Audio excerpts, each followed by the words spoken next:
It's time to celebrate the guy with the cell phone holder. This Father's Day, give Dad something he'll love more than his transitional lenses. Give him drinks. And get them all from Drizzly, the go-to app for alcohol delivery. With Drizzly, you can shop local stores and compare prices on beer, wine, spirits, then get them delivered in time to celebrate Daddy-O. Download the Drizzly app or go to drizzly.com. That's DRIZLY.com. Ding dong, it's Drizzly. Must be 21 plus, not available in all locations.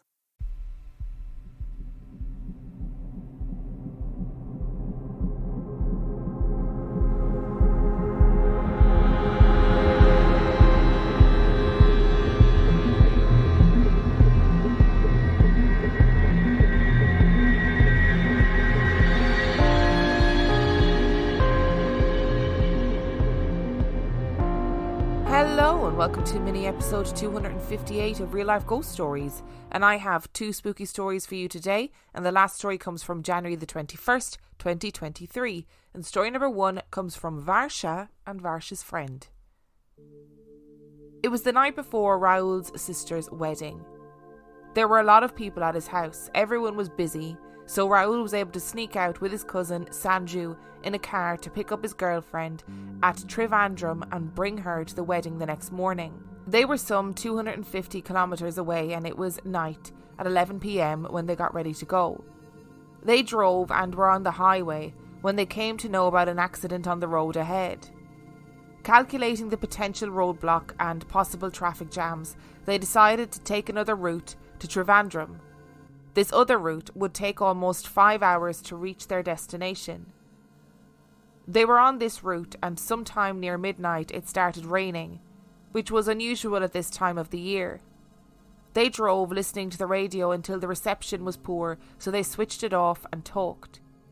Even though they were both tired, they were alert, driving in the darkness and the downpour. They had entered what seemed like a wooded area and thought it was odd that they didn't pass by any other vehicles in the past hour. Eventually, they were out of topics for conversation, and the passenger Sanju fell asleep after turning off the light inside the car, which Raoul was okay with. Eventually, Raoul felt lonely and creeped out by the darkness, the lonely road and the incessant rain. He couldn't see past 100 metres and there was neither street lights nor any clearing on the side of the road. It was all trees. By 2 a.m. the rain didn't stop and Raoul, who was tired and for a second closed his eyes and just then felt like he went over or hit something and woke up to slam the brakes, waking Sanju, who had switched on the light inside the car. Without stepping out, they searched for what they had hit but saw nothing. "Well, it could just be some animal," said Sanju, still groggy from his sleep. "I don't know, I've been driving for so long, I didn't see any animals cross the road until now," said Raoul, unsure. They reversed to see if any injured animal or a tree branch was on the road, and there wasn't any. "Maybe the hit wasn't that bad and it didn't kill the animal," offered Sanju. "What makes you think we hit an animal?" retorted Raoul, feeling guilty even though there wasn't any evidence of injuring anybody. "I think we should go out and take a look." But Sanju was against it. It was raining heavily outside, they didn't have an umbrella, and it did not make any sense that any person or animal would go by this road at this time and in this weather. Sanju too was creeped out by the road. "Do you want to switch places?" asked Sanju, but Raoul declined. They continued to drive. It was 3 a.m. on the clock. Where are we? The boys didn't see any signs showing where they were on the route so far. They checked the location on their phones by turning on the GPS, but due to poor signal, they had no idea where they were, neither could they place any calls. "This is weird, you've been driving for 2 hours on this route. We should have reached the end of this wooded area by now." Sanju was impatient. "Did you make a wrong turn? Are we lost?" "I've been driving straight for hours. There were no side roads for me to make a wrong turn. We can't be lost," claimed Raoul. But deep down, he too doubted himself. They kept on driving but did not increase their speed because of the rain that seemed to have now gotten heavier. Suddenly, without warning, the light inside the car turned off on its own. Sanju tried to turn it back on, but it wasn't working. The inside of the car was too cold for them, so Raoul turned off the AC. When will it stop raining? Raoul said out loud. It won't stop. Why? Asked Raoul, turning to face his cousin. Sanju was confused. You said it won't stop raining. Why? Sanju was surprised. I didn't say anything. What are you talking about? Both of them looked at each other. They knew Raoul did hear someone, but both didn't dare to discuss further and fixed their eyes on the road, shivering with dread. They tried to start a conversation about the wedding, but both couldn't concentrate on it because they felt like they could hear someone breathing from the back seat. Both didn't dare to turn back to look nor try the light switch in the car. To ease off, Sanju started to play music on his phone, but the rain outside drowned out the music. He placed his phone on the dashboard, but without going over a pothole or a bump, the phone fell down and the impact turned it off. He bent down to search for his phone in the pitch darkness, feeling for it with his hand, and touched what seemed to be toes and feet.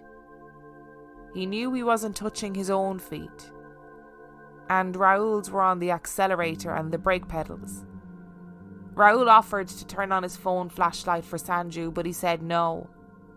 As calmly as he could, Sanju got back up, abandoning his search, and took a deep breath. Hit the accelerator. Drive as fast as you can. We have to get out of here. Raoul didn't ask any questions. He was afraid of losing control on the wet road, but he took the risk and drove faster. Something was happening inside the car, and it seemed to get worse every second. He was so scared that he started praying in his mind. Hare Rama, Hare Rama, Hare Rama. Outside the car, the darkness seemed to get denser, and inside the temperature lowered so that both were practically shivering at this point. Didn't you turn off the AC? Asked Sanju, looking incredulously at the AC switch, which was on. He clearly remembered his cousin turning it off. Raoul muttered that he had done and pressed the AC button to turn it off, and as he did, simultaneously, the light inside the car and the radio turned on itself and both of them screamed. The unexpected sudden light and roaring music scared the shit out of them, and Raoul lost balance and skidded off the road. Sanju pulled the handbrake to stop the car. The next couple of minutes they just sat in the car and calmed down. Sanju retrieved his phone, not telling his cousin about the feet he felt earlier, which were now not seen. There was no evidence that someone sat on the back seat either. The boys changed their seats and continued driving, and eventually the rain came to an end. They did not dare to turn off the radio or the light. Their phones still got no signal. Around 4:30 a.m. they were on a road with clearings, houses and shops on either side of the road. By 5 a.m. they saw a small tea stall by the road with a couple of customers and stopped there. As they had tea, the shopkeeper asked where they'd come from and where they were going. They answered him and left the man confused. That's odd. You should have crossed this place an hour and a half ago with no traffic on the way. The boys exchanged looks and came up with the most plausible answer. It was raining all night, so we drove slower than usual. However, this answer only added to the confusion. What are you talking about? What rain? There was no rain. The boys looked at the ground, which was dry. Maybe it didn't rain in these parts, but it was odd. Thinking back, they remembered that kind of heavy rain for hours. There was also thunder and lightning. They got into the car and checked the odometer.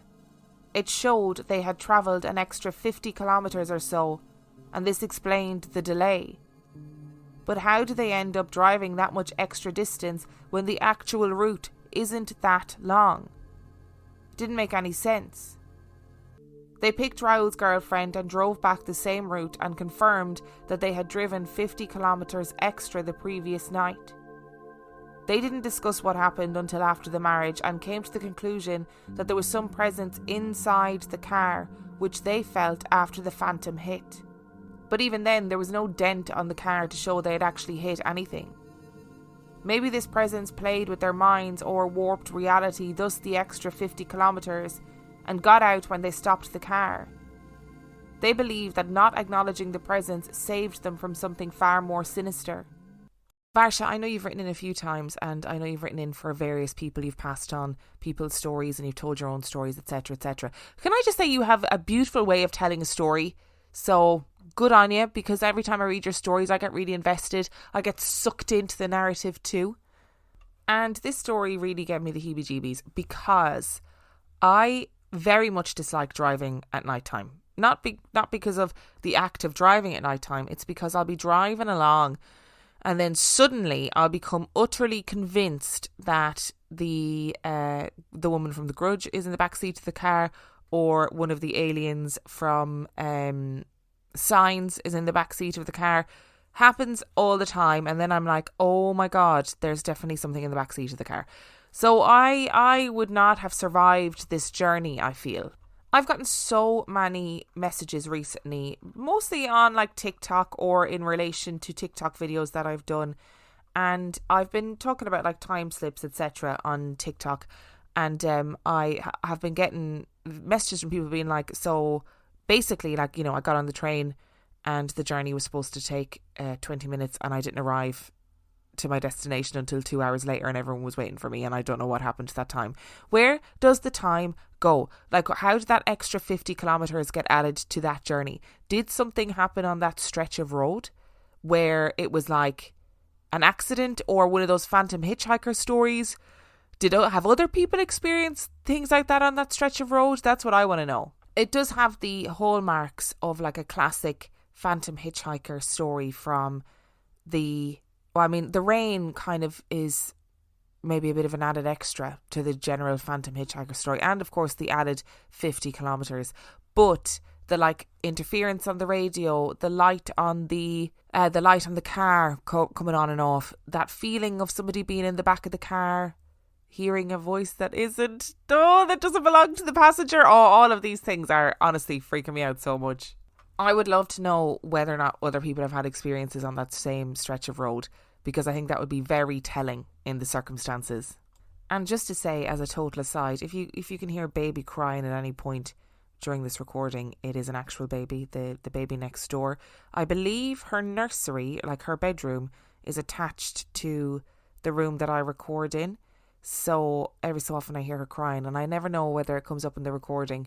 I don't think it does, but if it does come up in the recording, that's what it is. It's a real baby. But going back to Varsha's story, if I was putting my hand under the seat of the car to find my phone or whatever else had fallen down under the seat of the car, and I felt a pair of feet, I would be opening that door and rolling out of that moving car.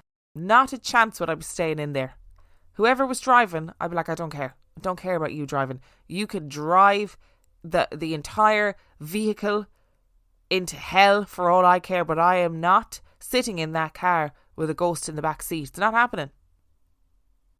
It's time to celebrate the guy with the cell phone holder. This Father's Day, give Dad something he'll love more than his transitional lenses. Give him drinks and get them all from Drizzly, the go-to app for alcohol delivery. With Drizzly, you can shop local stores and compare prices on beer, wine, spirits, then get them delivered in time to celebrate Daddy-O. Download the Drizzly app or go to drizzly.com. That's DRIZLY.com.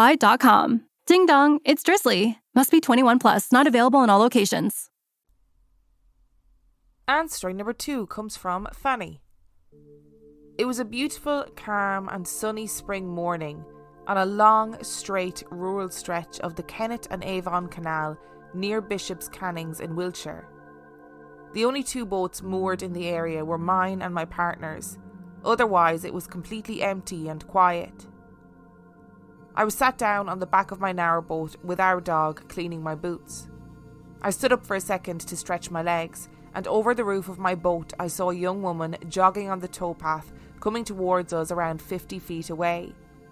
She had shoulder-length blonde hair, headphones in, and she was wearing a bright pink top, so she was quite noticeable. I sat back down to carry on cleaning my boots when my dog woofed quietly like he did sometimes when people were near to the boat. So that confirmed to me that he knew someone was coming. I shushed him and carried on cleaning. A few seconds went by and I thought it was weird that she had not passed us. So I got up and looked, and there was absolutely nobody to be seen.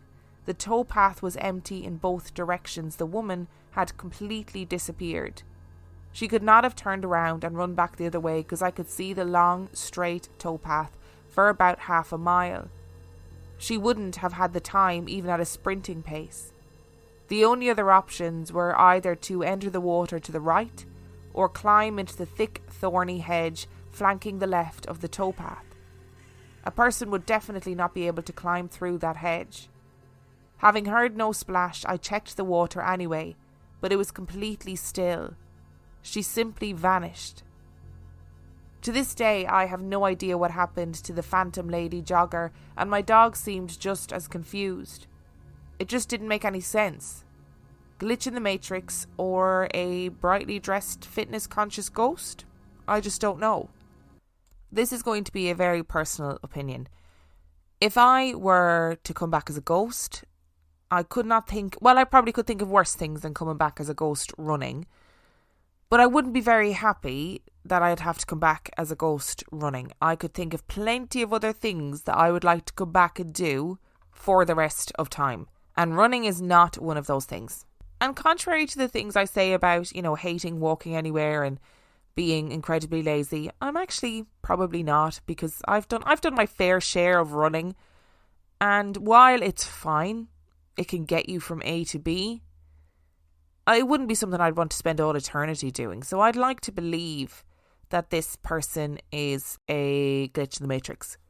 And fundamentally, if I was ever going to have a glitch in the Matrix and it happened that I started my run, the Matrix glitched, and suddenly I was finished my run and I didn't know what had happened, I'd be pretty happy with that, If my Strava is saying you've just run 10k, that's the type of glitch that I can probably get on board with, to be perfectly honest.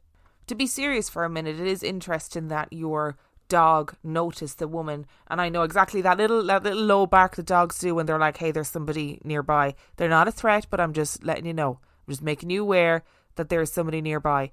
So it feels to me like, from reading your story, that she was definitely there in whatever capacity and then wasn't. I mean, good on you for checking the water and all that jazz. I don't know if I would have the cognitive capacity or wherewithal to check the water, but I could really see the environment that you were describing in my mind's eye, and I know exactly what you're talking about. Really thick ditches, straight path as far as the eye could see along the canal.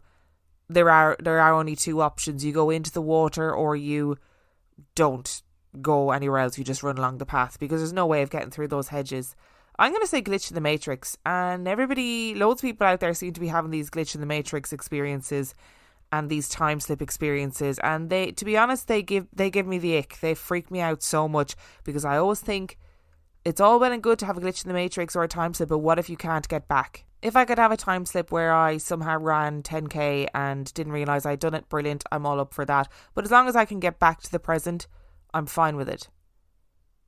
Thank you so much for listening to today's episode. Thank you to Varsha and Varsha's friend and Fanny for sending in your stories. Remember, the last story came from January the 21st, 2023. And if you would like to send in your story, you can do so by emailing it to reallifeghoststoriespodcast@gmail.com. You can also check out the website reallifeghoststoriespodcast.com. And if you are desperate for some extra content, you can sign up to Patreon. That is patreon.com/reallifeghoststories, where for $5 a month or $2 a month, you get access to heaps of extra content, as well as every single main and mini episode completely ad-free.